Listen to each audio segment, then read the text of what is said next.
So guys, now we're finally going to go on the Remy ride. I'm filming on my phone now because I wanted to put away my phone, my camera for the ride, but we're headed over there.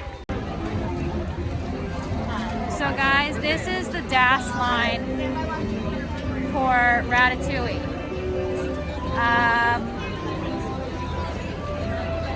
There essentially is no DAS line. It doesn't exist. So this doesn't make any sense because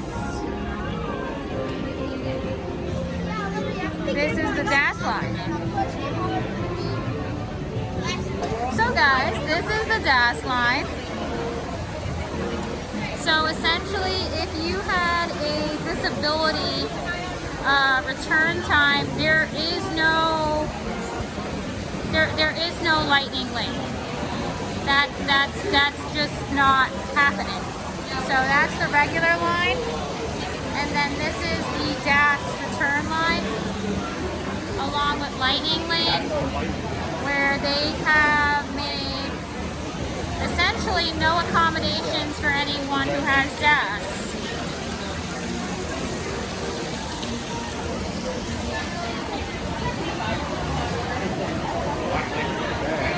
I had a pretty awful time my last trip this past March 2022. Every like 60 days or so, you have to actually renew your pass. Renew it, and they can ask you like 2 questions, like how will this pass benefit you? So I had a pretty miserable experience utilizing the DAS, getting the DAS. We'll get into that in a second. But the main thing I'm going to talk about in this video, you're going to see in the footage, regarding the ride Ratatouille, which is in Epcot, Disney did not accommodate people using DAS whatsoever.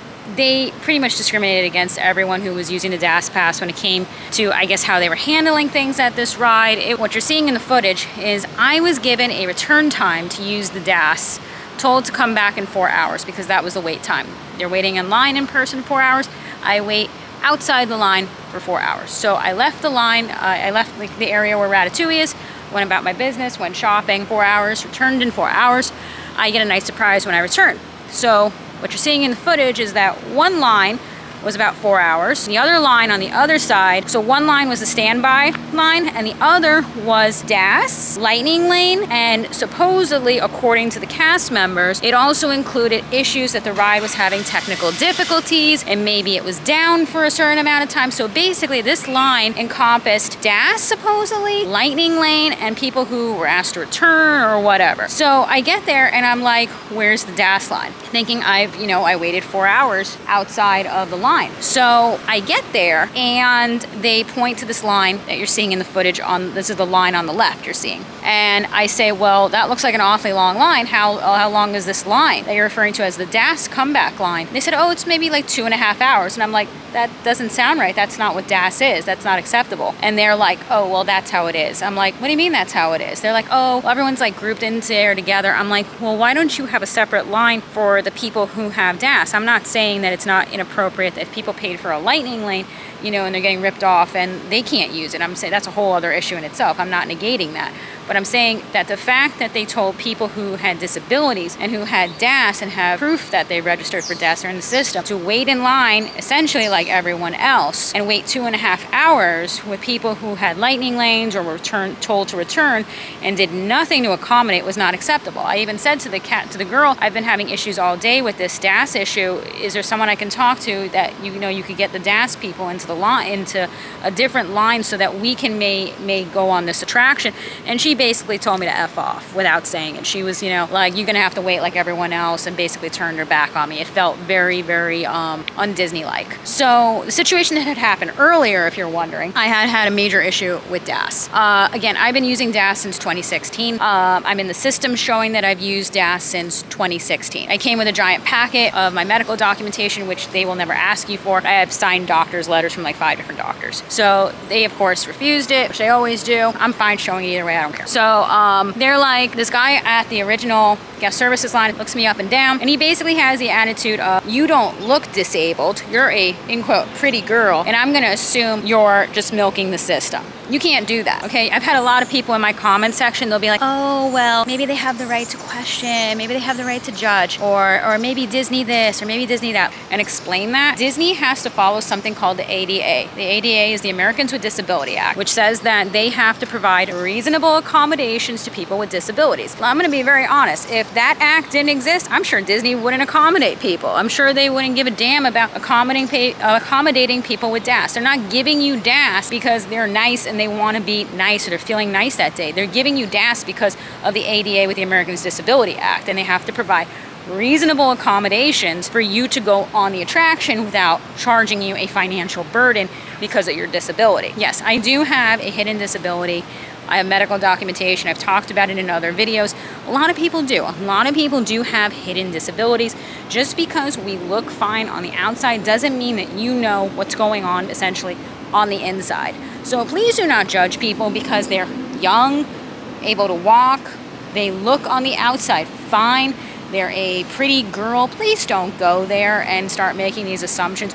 You look fine. It's like, you don't know what's going on the inside. You haven't seen my medical documentation.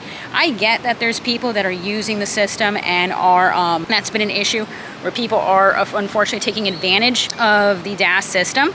But that doesn't negate the fact that people still need to use it, and we don't want to be discriminated against or harassed. So my main issue that I had when I went to go renew my DAS pass was that this guy at the original guest services basically looked me up and down, took my photo, he asked the questions, he said, you're good to go. He never denied me DAS. He took my photo, he said, I reactivated you in the system, you are good to go. So when I went to go actually get a comeback time for Ratatouille, cast member told me I wasn't registered for DAS. Yes, you heard that right. So I get a nice surprise. That cast member was super sweet and gave me a comeback time like when you've had an incident or when there's an issue at the park and they give you like a comeback time as like a courtesy. So I go right over to the guest services, which is on the outside of Epcot. You have to exit through the back. I get in there and I tell this cast member what happened. He's kind of like looking at the floor a little bit, and I ask him what is going on. And he accesses my system and he tells me that my site was never accessed. So he said, what he admits is that my site was never accessed. No one actually accessed my DAS site, and basically the guy didn't register you. He apologizes for it. He doesn't really get into why this would have occurred. It's just that that is the issue that essentially has occurred. So he then registers me for DAS and fixes the issue and gives me a comeback time for Ratatouille. So then this situation all occurs. I go back to the cast member at Ratatouille he registers me for an official DAS comeback time, and that's when they tell me that essentially you have to wait like everyone else. So these are experiences that are not okay. They're not okay. Awful DAS experience. I wanted to share my DAS experience. It's absolutely awful because I want to share my realistic experiences. That's why it's called Nicole Approves. It has obviously the idea behind it of what I approve of and what I don't. I'm not gonna be a fake vlogger. I'm not gonna be like, I'm gonna be very honest. Majority of your Disney vloggers, everything is wonderful at this park. I love everything. I love to eat everything, and boy do I love to eat. And I love to eat everything and touch everything and buy everything, and everything at Disney World is wonderful because I'm a magical little unicorn. No, I'm gonna tell you my true opinion when something's good, when something's not good. So yeah, thank you guys so much for watching. If you're interested in this content, please like and subscribe, and I will see you again in my next video, and bye.